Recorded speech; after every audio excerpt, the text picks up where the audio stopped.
Luna Ghosh টুনাদি ঘরে ঠাকুরবাকে সকলকে স্বাগত জানাই। আজ তৈরি করবো অতি সহজ একটি রেসিপি। তো বাজারে পেঁয়াজকলি এসে গেছে, তাই আজ তৈরি করবো ডিম পেঁয়াজকলি রেসিপি। এর জন্য এখানে দুটো ডিম ফাটিয়ে নিয়েছি, একটু লবণ নিয়েছি। ডিমটা ফাটিয়ে আগে ডিমটাকে ভেজে ঝুড়ো করে নেব। রান্নাটা আমি সর্ষের তেলেই করবো। পেঁয়াজকলিগুলো ছোটো ছোটো করে কেটে নিয়েছি, একটু ধনেপাতা কেটেছি, একটু টমেটো কেটেছি, কেটে সব স্ল্যাবের ওপর রেখে দিয়েছি। আর এদিকে আলু কেটেছি, একটা বড় আলু দিয়েছি, পাতলা পাতলা করে কেটেছি। আর অর্ধেক বেগুন দিয়েছি। এছাড়া এখানে লঙ্কা গুঁড়ো হাফ চামচ, হলুদ গুঁড়ো হাফ চামচ, লবণ হাফ চামচ আর একটা কাঁচা লঙ্কা নিয়েছি। এখানে দু রকম সর্ষে, লবণ আর কাঁচা লঙ্কা দিয়ে বাটা আছে। প্রথমেই যেটা করব, ডিমটা ফেটিয়ে আমি ঝুড়ো করে নেব। গরম হয়ে গেছে আর ডিম ওইদিকে ফেটানো হয়ে গেছে।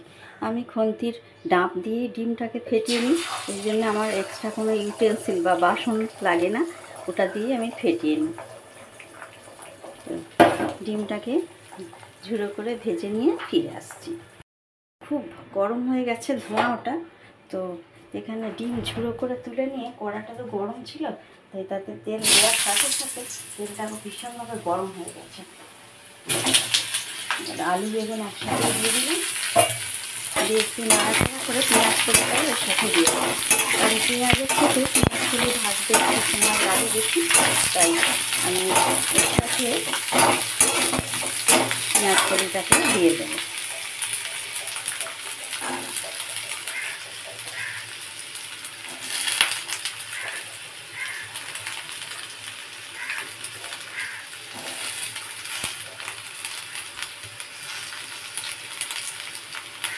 আপনারা একটু বড় বড় করেও দিতে পারেন। আর পেঁয়াজকলি আলু বেগুন দিয়ে চুনো মাছের তরকারি ভীষণ সুন্দর হয়। একবার হলে করে দেবেন। এই সময় বাজারে দেখবেন ছোটো ছোটো পুঁটি মাছ উঠবে, মোরলা মাছ বা তার সাথে ন্যাদোস মাছ। অনেকে হয়তো ন্যাদোস মাছ, কলসি মাছ চেনেই না, কারণ মাছগুলো বিলুপ্তির পথে। আমাদের ছোটোবেলায় পুকুরে বিশেষ করে এই সময় জল কমে গেলে অনেক সময় খাল বিল থেকে উঠতো, তো কিনে নিয়ে আসতো। কলসি মাছটা ভীষণ সুন্দর দেখতে হয়, অনেকে অ্যাকোয়ারিয়ামেও রাখে। আর ন্যাদোস মাছটা খানিকটা কালচে ধরনের, ওই ভেটকির মতো, কাঁটা বিশেষ নেই, একটা কাঁটার মাছ, খুব ভালো মাছ হয়।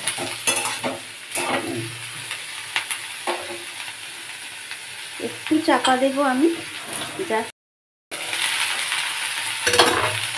অনেকটাই নরম হয়ে গেছে না, দিয়ে কমেও গেছে সবজি।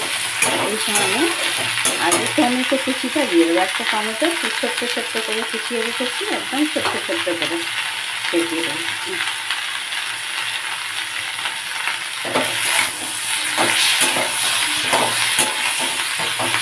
দিয়ে দেবো লবণ, হলুদ গুঁড়ো আর লঙ্কা গুঁড়ো।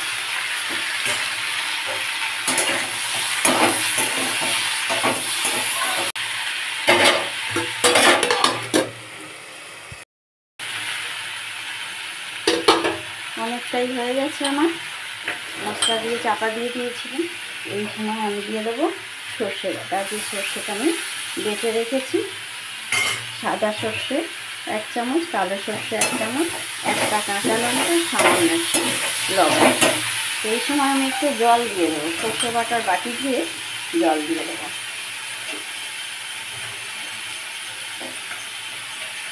কারণ বেগুনটা নরম হয়ে গেলে কড়ার তলায় কামড়ে যাওয়ার সম্ভাবনাটা থাকে, সেই জন্য এই সময় একটু জল দিয়ে দেবো। আর টমেটো ওদিকে গলে গেছে, বেগুনও সেদ্ধ হয়ে গেছে, পেঁয়াজকলিও সেদ্ধ হয়ে গেছে, জাস্ট আলুটা একটু সেদ্ধ হলে তারপরে আমি দেবো ডিম ঝুড়ো করা। আপনারা কাঁচা ডিমও ভেঙে এর ওপর দিয়ে দিতে পারেন, তবে আমি কাঁচা ডিমটা খুব একটা ইউজ করি না। যে কোনো তরকারিতে ঝুড়ো করলে ঝুড়োটাকে আমি একটু অল্প তেল দিয়ে ভেজে নিই। হয়ে গেল। আর দেবো আমি কি, 1 চামচের 3 ভাগের 1 ভাগ চিনি। এই চিনিটা তরকারির স্বাদটাকে আরও বাড়িয়ে দেবে। এবার আমি দিয়ে দেবো জল। যেহেতু ভাতের সাথে খাবো আমরা, একটু রস রস তো রাখবো, সেজন্য। আর আলুটাও সেদ্ধ হবে। এবার চাপা দিয়ে দিই, আলুটা সেদ্ধ হওয়া পর্যন্ত আসছে।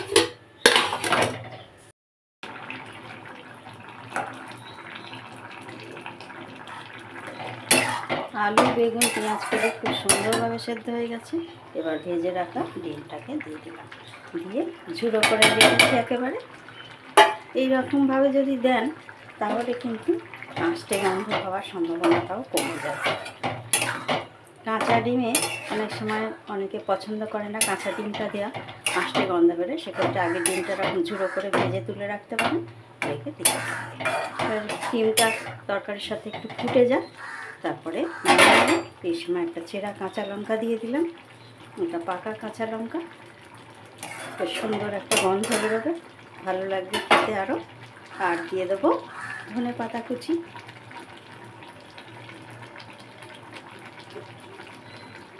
এখন তো বাজারে ভালোই ধনেপাতা পাওয়া যাচ্ছে। ব্যাস একটু ফুটে উঠলেই নামিয়ে ফেললাম আমার ডিম ঝুড়ি করে পেঁয়াজ খলি আলু বেগুন ডিমের তরকারি। তো ভীষণ সুন্দর হয়। আমার অনুরোধ রইল একবারও অন্তত করে দেখবেন এবং ভিডিওটা স্কিপ না করে পুরোটা দেখবেন। সবাই ভালো থাকুন, সুস্থ থাকুন, সাবধানে থাকুন, এই কামনাই করি। আর আমার পাশে থাকুন, সাথে থাকুন। আমার ভিডিওগুলো ভালো লাগলে লাইক কমেন্ট শেয়ার করুন, আর সাবস্ক্রাইব করে পাশে থাকা বেল আইকনটাকে প্রেস করতে একেবারেই ভুলবেন না। তাহলে আমি যা যা ভিডিও আপলোড করব তার নোটিফিকেশন আপনাদের কাছে চলে যাবে এবং আপনারা তা দেখতে পাবেন। তাহলে আজকের মতো এই পর্যন্তই।